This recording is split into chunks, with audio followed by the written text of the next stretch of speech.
All right, good evening, everyone, and welcome back to another episode of SFN, Startup Financial News.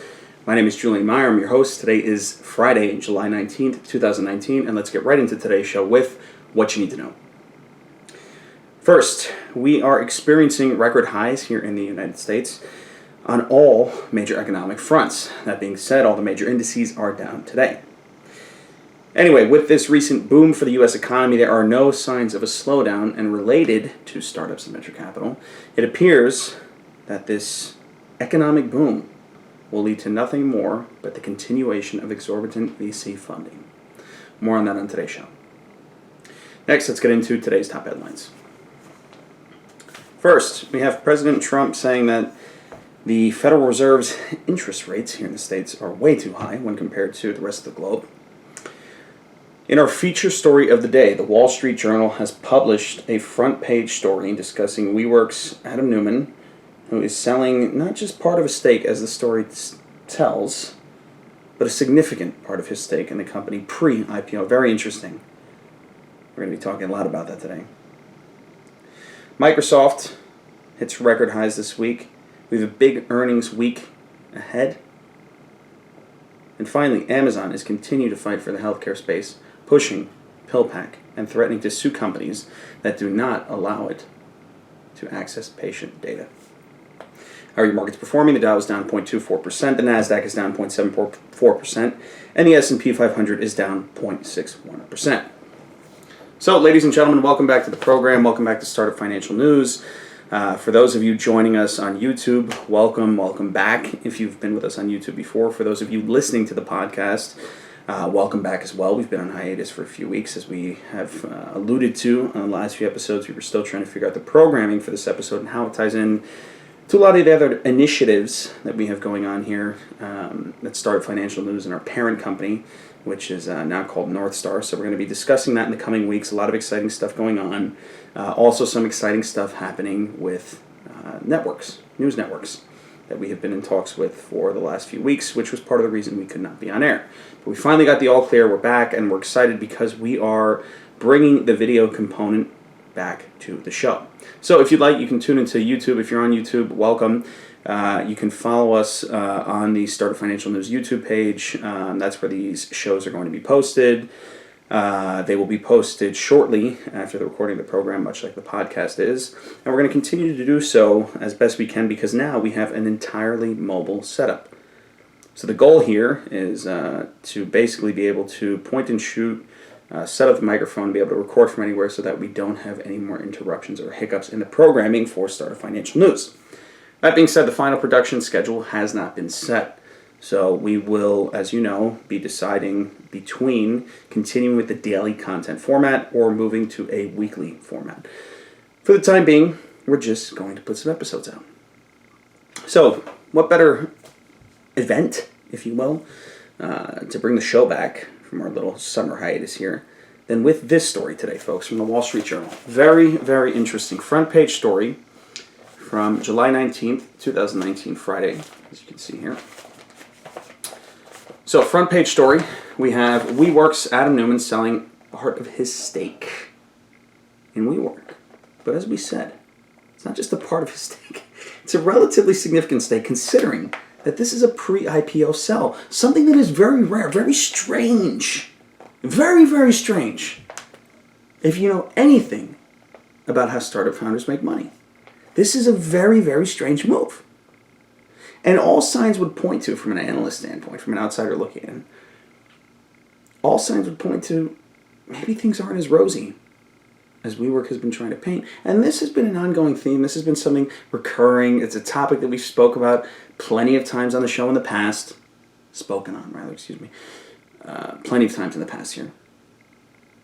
And we called WeWork out, much like we called Blue Apron and Snap out. Not because it's a bad company. We're WeWork members. Please don't kick us out. We're WeWork members, for crying out loud. We love the concept. We love the idea. But the valuations are ridiculous. The claims that they make, insane. Much like Uber, much like Snap, much like Blue Apron. These are not difficult things to see, folks. You don't need an MBA. You don't need a degree in finance to see these things, okay? So we're going to read you a little excerpt here from the story titled WeWork's Neumann Sells Part of Stake. in the July 19, 2019 Wall Street Journal print edition by Elliot Brown, Maureen Farrell, and Inaprita Das. WeWork Company's co-founder Adam Neumann has cashed out more than $700 million from the company ahead of its initial public offering through a mix of stock sales and debt, people familiar with the matter said. An unusually, and I quote, an unusually large sum given that startup founders typically wait for the IPO to monetize their holdings. Nothing new there, that's what we know. Startup founders typically, I would venture to say 90% of the time, wait for the IPO. Why? Because it shows faith in their company. It shows investors, it shows the public markets that they have faith in their company. This signals weakness. This is scary.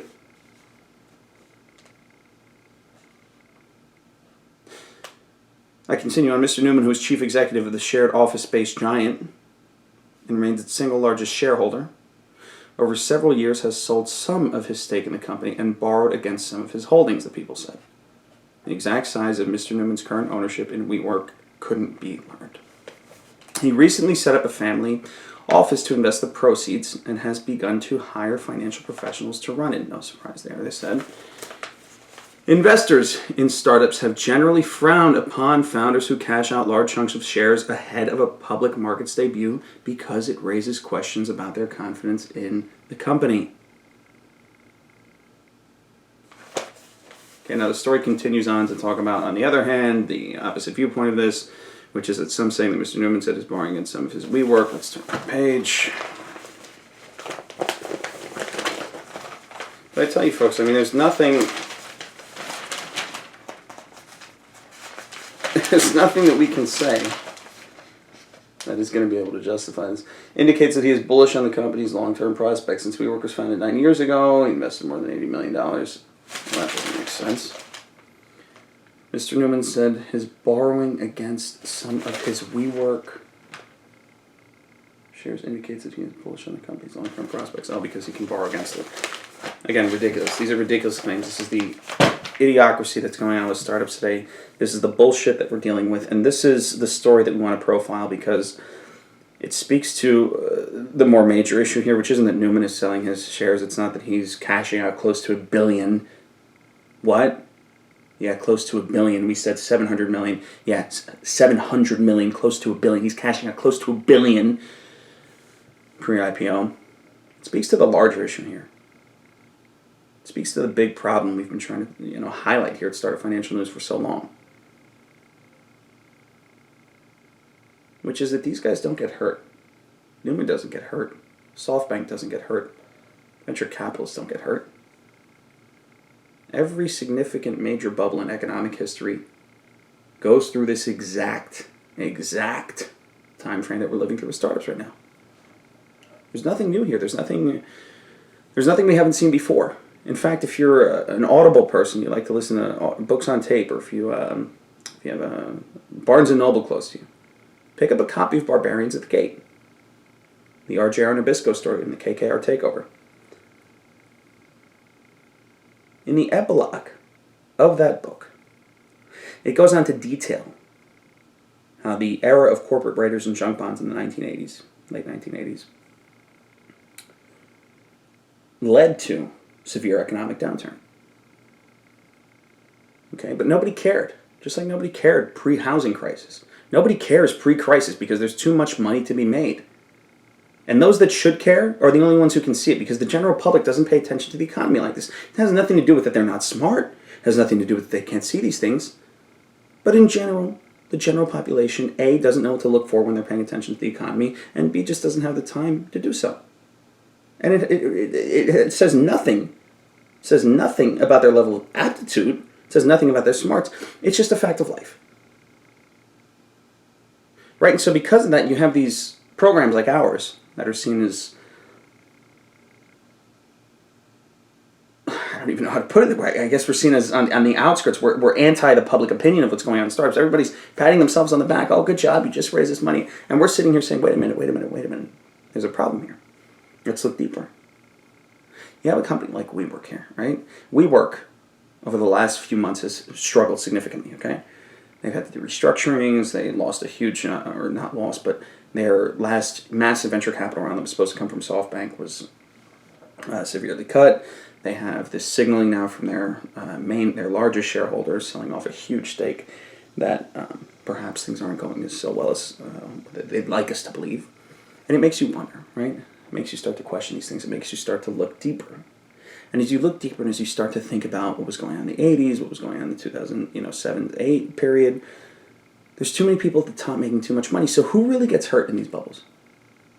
Right? And we say bubble because we've already made the claims on this program. We'll continue to make the claims that these companies, although they have good underlying potentially assets or good ideas or good revenue generation or cash flow, they're severely overvalued thanks in large part to the venture capital markets.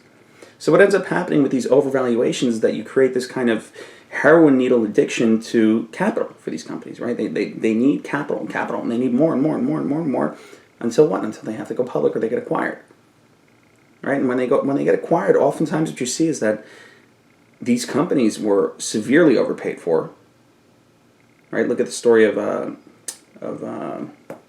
Mark Cuban's company, for example. It's a good example of what happens at the height of a bubble. It was at the height of the dot-com bubble. And you look at the other situation, which isn't the acquisitions, the IPOs, and who really gets hurt. And who gets hurt is this. Who gets hurt is the employees at these middle market companies that cannot IPO, right? Because their biggest competitors got the IPO, they can't get there. So they either have to shut their operations down or experience massive layoffs, issue massive layoffs, if you will, in order to stay competitive. So the employees get hurt. And then the shareholders get hurt. The general public, we get hurt. Those of us that own these stocks in our retirement portfolios. Those of us that own these stocks because, we think WeWork's a good company, so I'm going to buy a couple shares. We are the ones that get hurt, the retail investors. The institutional investors don't get hurt. Wall Street gets their fees. The founders cash out. The people at the top make the money. So, of course, you're never going to have a whistleblower. Luckily for all you folks, luckily for me, my last company didn't IPO. I had the opposite experience. I had a company that was financially over-leveraged that got away from me. So now I can sit here on this end of the table and warn us of what's going on. But this is not a popular opinion. Most people are going to say, no problem, he wants to cash out, pre-IPO, he'll get his money out faster, it's safer. But that's not right, folks. There's something else going on here. There's a lot of issues that we're not paying attention to with these startup companies. There's a lot of issues. There's a lot of these public stories that are coming out in the Wall Street Journal, on TechCrunch, on Bloomberg, that we're kind of sweeping under the rug. Right? These stories about these companies that are doing direct listings. Stories about these companies that have no path to profitability. Stories about these companies that everybody knows are overvalued, but nobody cares. And it's funny because we thought we were making some headway with this here on this program a few months back. Wall Street Journals finally started to publish some articles about this. TechCrunch finally started to publish some articles about this, about exorbitantly high valuations, et cetera, et cetera. But now we have a booming U.S. economy. We have a president who's talking about lowering interest rates yet again. So what's going to happen? Money's going to get cheaper. The economy's going to keep going well. And guess what? The people at the top are still going to make the majority of the money. Why? And again, we're not against that. We're a free market capitalistic show. We don't give a damn. Good for you guys. You figured out the system. We're just trying to bring attention to the situation. Right? So what ends up happening is they're still going to make their money. They're fine, and we're not going to care. We're not going to pay attention. Why? Because these stocks are going to be falsely boosted. Right? We're in a good economy. Euphoria is good. Market trust is good. Consumer spending is up. Right? People aren't worried about their money. They're fine leaving it in the market. So the market in general will follow the trend of the general market. And will allow these companies to keep trading at ridiculously high PE ratios moving forward and evaluations that just don't make sense. And again, listening to the show, listening to what we're saying today can be like, all right, well, what's the point? And the point is this. The point is that we have to, at some point, start to realize that this cannot go on forever. Economies are cyclical. Markets are cyclical. You have upturns and downturns. Right now, we're in the longest bull market this U.S. economy has ever experienced. We have absolute exuberance in the marketplace today, absolute euphoria, almost distortion thanks to this euphoria.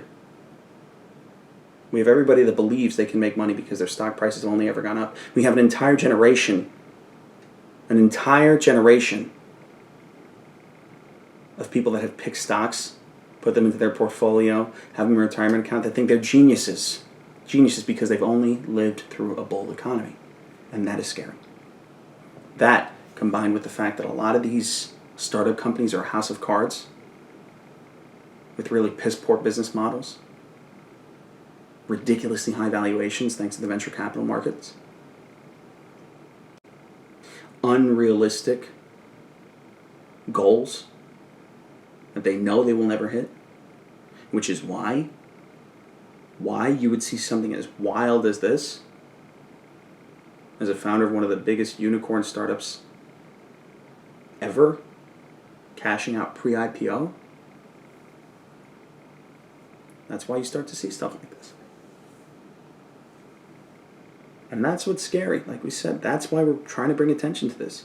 Because there were people bringing attention to the housing crisis, pre-housing crisis. Nobody listened. Nobody listened. But there were a few people that were putting this message out who were on the right side of history who said, wait a minute. Let's be careful here. Somebody that brings in $30,000 a year in salary, combined salary, should not be able to afford a $3.3 million home.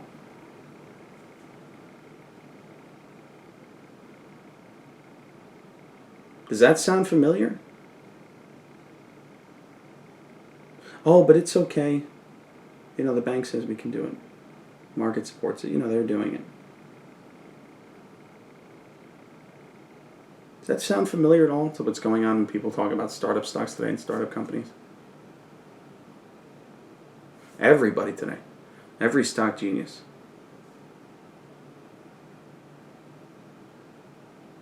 Oh, well, Amazon did it. Well, if Amazon did it, why can't this company do it? Oh, well, you don't understand. It's the Amazon business model. Amazon is an anomaly. You can all shut the fuck up. Amazon is an anomaly. Okay, they dominated, changed an entire, I don't even know what to call it, not industry, they changed an entire human interaction, a whole new infrastructure. I mean, they dominated the marketplace. Bezos was at the right place at the right time, and yes, he's brilliant, but he was at the right place at the right time to dominate, to change how all of consumer spending occurs. That's not the same for a company like Snapchat that is designed to send dick pics. That's not the same for a company like WeWork that just has shared office space. Right, so let's stop that. And let's start to look back, because history repeats itself, at the dot-com bubble. We have the same narrative going on right now, the same things going on, like this story of Neumann selling this ridiculous amount of pre-IPO stock to cash out. We have the same things being seen and done and said as have been seen and done and said in every major pre-correction recession market that is booming in the U.S. economy. And that's what we have to pay attention to.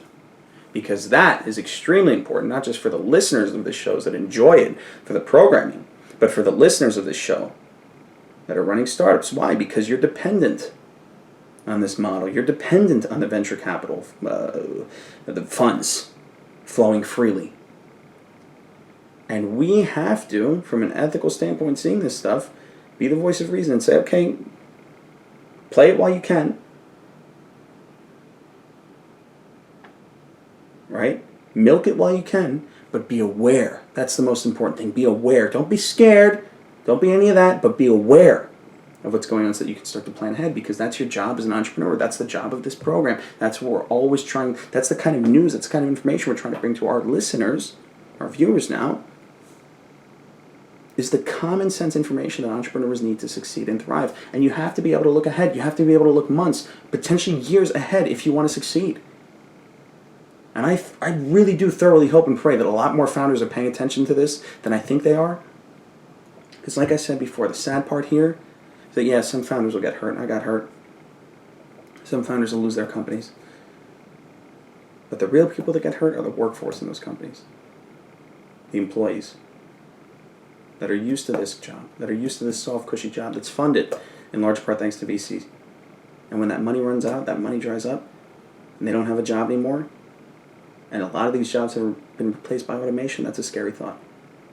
And the other folks that get hurt simultaneously while that's going on are the folks that were either private investors in these companies, right? The friends and family and the angels. But even more likely, the ones that are traded publicly, the ones that own, the retail investors that own those stocks. Whether it's through their retirement portfolio or through their own portfolio. And that, again, is another scary thought when you combine those two things. And so a signal like this, while it may just be a small front page story in the Wall Street Journal about WeWork's Adam Neumann selling almost $1 billion in stock pre-IPO, it's just another huge warning sign, another huge red flag of what I've said before, these scratch-your-head metrics. I used to say scratch-your-head financials, but it's one of these stories where you sit there and you scratch your head and you go, why? If you believe that the company is so good, like you say you do all the time, that stock should pop. I mean, IPO stocks, that's what they're designed to do.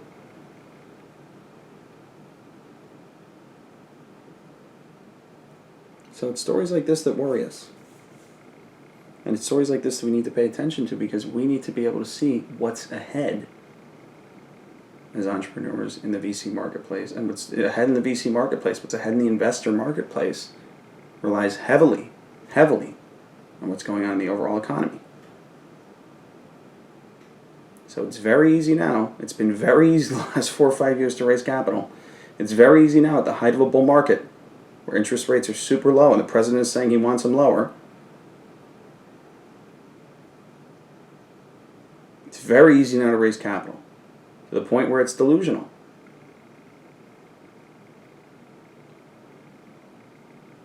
And you read and see these stories that don't make any sense. Why? Because they don't make any sense. And that's all we can say on that. And that's all we are going to say on this program. That story ended up taking most of our time today, folks, but I think it was one that was super important for us to cover, super important for us to discuss, because it's a major indicator, it's a major, how would I put it? It's a major piece of information that can direct you outside of this program for what to look for in these news stories. Just don't just read the headlines, don't just read the front pages, don't just read about what's going on in the economy. Look for stories like this that signal that other stuff might be going on. So anyway, folks, on that note, thank you so much for tuning into today's program, whether you were watching on YouTube with us, whether you were listening via our podcast. As always, I want to thank you for being here and being a part of the program. Again, I'm your host, Julien Meyer. I will be back here with you shortly for another number of programs, and we will be officially announcing over the next few weeks, both on our YouTube channel and on the podcast, what the production schedule is going to look like for the show. But for now, let's celebrate because the show is back on air. And as always, if you want to connect with us, you can email us directly at startupfinancialnews@gmail.com. That's startupfinancialnews@gmail.com. We always love to hear from our listeners and our viewers. And so please, like we always ask, if you can, share this with 5 of your entrepreneur friends. Helps us grow, helps them stay informed on what's going on in the marketplace and what's going on overall in the world of startups and venture capital. So folks, once again, thanks for tuning in. I'm your host, Julien Meyer. This has been another episode of SFN, Startup Financial News. We'll see you back here shortly.